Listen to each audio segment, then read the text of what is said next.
को काफ़िर मानते हैं, ये बात एक कटु सत्य है।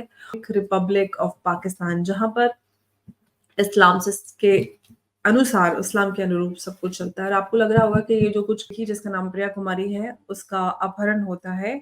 बच्ची की उम्र बहुत कम है, बहुत छोटी है।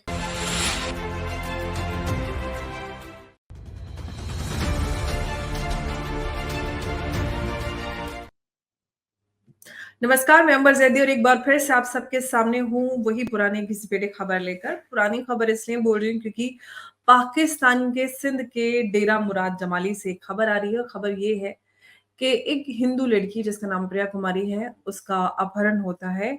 बच्ची की उम्र बहुत कम है, बहुत छोटी है। हिंदू समाज के लोगों ने वहाँ पर इस पूरे मसले को लेकर विरोध प्रदर्शन किया क्योंकि बच्ची की कोई खबर नहीं है, दिन गुज़र गए हैं।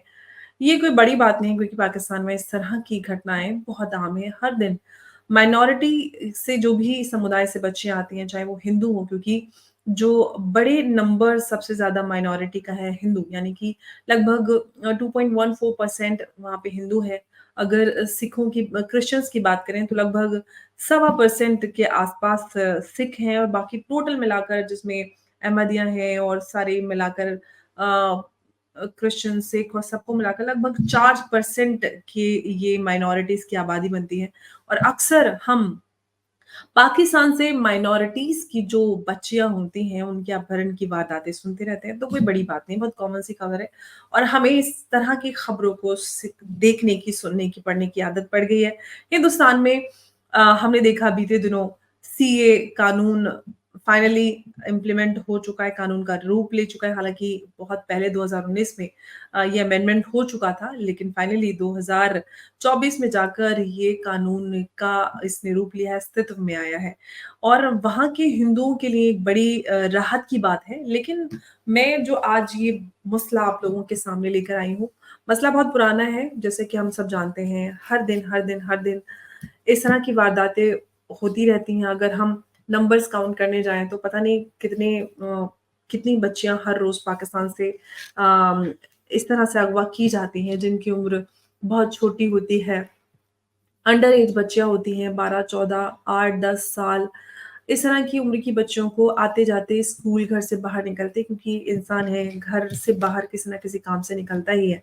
बच्चियाँ घर से बाहर निकलती हैं, कुछ लोग उनका अपहरण कर लेते हैं, अपहरण के बाद उनका उनके साथ जो जघन्य कृत्य होता है, बच्चियों का रेप भी होता है और अंत में ये दिखाया जाता है कि उस बच्ची ने चाहे उसकी उम्र 8 साल है या उसकी उम्र 5 साल है, महक कुमारी का केस आपको याद होगा, जिसमें अंडर एज बच्ची थी और ये दिखाया उसका उसके साथ भी यही हुआ था। उसको अबडक्ट किया गया था, रेप हुआ था और उसकी शादी उसको ये दिखाया कि कोर्ट में प्रूव किया कि इसने इस्लाम कबूल कर लिया है और इसकी शादी हो गई है। एक अंडर एज बच्ची को किस तरह से आप प्रूव करेंगे कि उसने इस्लाम कबूल कर लिया। लेकिन पाकिस्तान की बात है, एक इस्लामिक रिपब्लिक ऑफ पाकिस्तान जहाँ पर इस्लाम के अनुसार, इस्लाम के अनुरूप सब कुछ चलता है और आपको लग रहा होगा कि ये जो कुछ पाकिस्तान में हिंदुओं के साथ क्रिश्चियंस या अहमदिया या फिर जितने भी माइनॉरिटीज़ हैं, उनके साथ ये सब हो रहा है, तो ये बहुत गलत है। बिल्कुल गलत बात नहीं है। जो वहाँ का कानून है, जो इस्लामिक नज़रिया है, पाकिस्तान है, उसके हिसाब से सब कुछ होता है। बिल्कुल वेल ऑर्गनाइज़्ड वे में होता है और सही तरह से होता है। लोग इस पर किसी को कोई फ़र्क भी नहीं पड़ता है। कहीं-कहीं से कोई एक रिपोर्ट आ जाती है क्योंकि इंटरनेशनल प्रेशर बहुत होता है। आजकल का जो ज़माना है, डिजिटाइज़्ड वर्ल्ड है, कोई खबर कहीं पे छुपती नहीं है। डॉन की रिपोर्ट सामने आई, दुनिया भर में इस पे चर्चा हो रही है और ये कोई पहली खबर नहीं है। हर दिन इस तरह की चीज़ें आती रहती हैं। लेकिन बहुत कम खबरें होती हैं, जो मीडिया में रिपोर्ट होती हैं। अदरवाइज़ जो पाकिस्तान में हिंदू हैं, वो अपनी दास्तान को लेकर रोते रहते हैं, व्हाट्सएप के माध्यम से लोगों तक अपनी बात पहुँचाने की कोशिश करते हैं, लेकिन कोई सुनवाई नहीं होती। बात सिर्फ़ ये नहीं है कि हिंदुओं की बच्चियों के साथ, सिखों की या क्रिश्चियंस की बच्चियों के साथ जो कुछ होता है, वो क्यों होता है और क्यों इसको रोकना चाहिए? बात तो देखिए ये है कि अगर हम हालाँकि पाकिस्तान की जो ह्यूमन राइट ऑर्गेनाइजेशंस हैं, ह्यूमन राइट फोकस पाकिस्तान ने खास तौर से इस पूरी रिपोर्ट या इस पूरे मामले को लेकर उन्होंने काफ़ी इस पे नाराज़गी भी जताई और कहा है कि जो माइनॉरिटीज़ के बच्चों के साथ होता है, वो लगातार बढ़ते जा रहे हैं इस तरह के मामले और जो माइनॉरिटीज़ हैं, उनके अगेंस्ट जो जिस तरह के चाहे हम चर्चेज़ को आग लगाने की बात अभी 2-4 दिन पहले का मामला है और पिछले साल की भी घटना आप सबको याद होगी कि किस तरह से चर्चेज़ में आग लगाई गई थी और इनफैक्ट सिखों के गुरुद्वारों की बात करें या मंदिरों को ध्वस्त करने की बात करें या अहमदियों की जो भी मस्जिदें होती हैं उनके ऊपर अटैक हो, ये बड़ी आम-सी बातें होती हैं। लेकिन पाकिस्तान जो सरकार है, इनके ऊपर कोई भी कानून क्यों नहीं बनाती है? एक तो मामला हो गया है कि ये जो माइनॉरिटीज़ हैं, इनके प्लेसेस ऑफ जो इनके प्लेसेस ऑफ वर्शिप होते हैं, इनको लगातार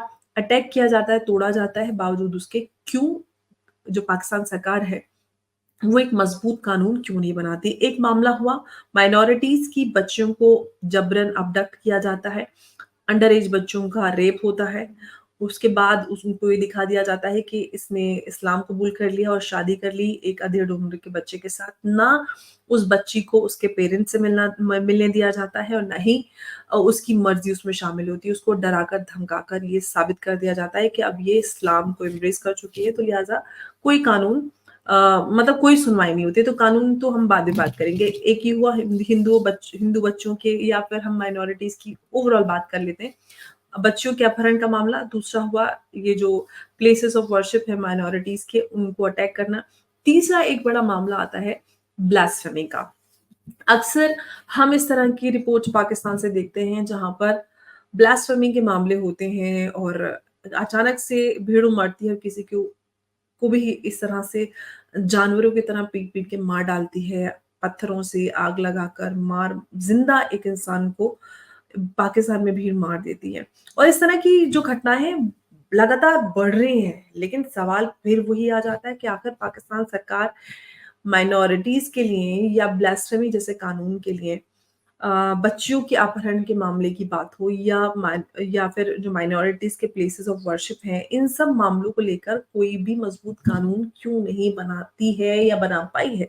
तो यहाँ पर सवाल निकल कर ये आता है, जो कुछ भी पाकिस्तान में होता है, वो इस्लामिक नज़रिए से होता है।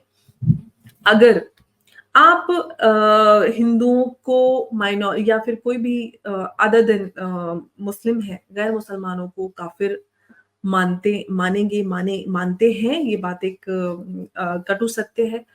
इसकी शुरुआत वहीं से होती है कि जब आप दूसरों को अ, कमतर समझते हैं, उनसे नफ़रत समझते हैं, उनको नजिस समझते हैं, उनको नीचा समझते हैं, तो कहीं न कहीं नफ़रत का भाव, आप नफ़रत के बीज आप उन बुनियादों में डाल देते हैं, तो आप इंसानों के अंदर धर्म के आधार पर दूसरे लोगों के लिए, दूसरे धर्म के लोगों के लिए नफ़रत का बीज बोते हैं और वो नफ़रत का बीज इतना बड़ा होता है और वही सोच जो दूसरे धर्म की महिलाओं को माले-गनीमत समझती है। तो इसी तरह से जो आईएसआई है पाकिस्तान की, वो प्रॉपर ऑर्गनाइज़्ड वे में मियाँ मिट्ठू का नाम आप सबने सुना होगा, किस तरह से ये पूरा रैकेट चलाता है, जो हिंदू बच्चियों को, क्रिश्चियन या फिर सिख बच्चियों को अबडक्ट करके उनका अपहरण होता है, रेप होता है, उनकी शादियाँ अंधेड़ उनके लोगों से होती हैं। कानून भी कुछ नहीं बोलता, सब इस पूरी साज़िश में शामिल होते हैं क्योंकि ये इस्लामिक नज़रिए से जायज़ है। जायज़ है इसीलिए इस पे कोई कानून नहीं बना। इनफैक्ट पाकिस्तान में तो माइनॉरिटीज़ को वोटिंग का भी अधिकार नहीं था, अभी कुछ सालों पहले ही शायद वोटिंग का अधिकार मिला है। तो पाकिस्तान में हम अगर अधिकारों की बात करें माइनॉरिटीज़ के, तो कोई अधिकार तो होते नहीं है क्योंकि और इसमें कोई गलती या फिर वो कहें पाकिस्तान की गलती नहीं है, भई गलती आपकी क्योंकि आप ऐसी जगह पे रहते हैं जहाँ पर माइनॉरिटीज़ को इनफैक्ट जो गैर मुसलमान हैं उनको काफ़िर समझा जाता है। वो अपनी अपनी जगह पे बिल्कुल सही, गलत आप हैं। और अगर गलत नहीं है, तो आप ये बताइए कि जो कुछ भी आईएसआई करती है, महिलाओं के साथ, गैर मुसलमान महिलाओं के साथ उनको सेक्स स्लेवरी में डाला जाता है।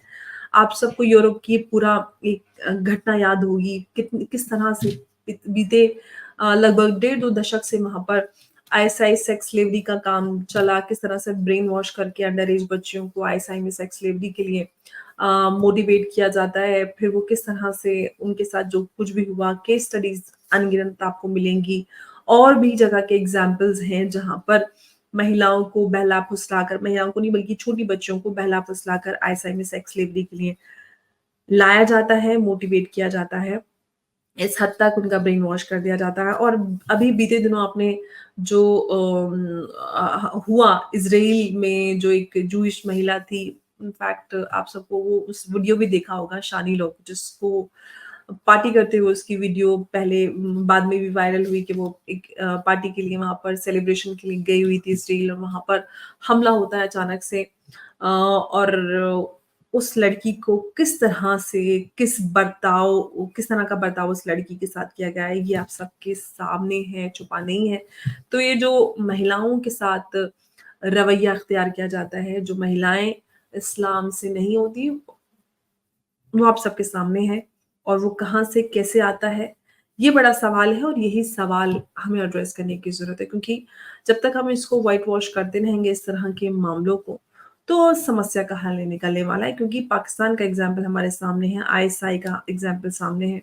अभी शानी लॉक एक जो जूश महिला थी, उसका एग्ज़ाम्पल सामने है। तो इस तरह के कई सारे एग्ज़ाम्पल सामने हैं, लेकिन सवाल वहीं पे घूम फिर कर आ जाता है।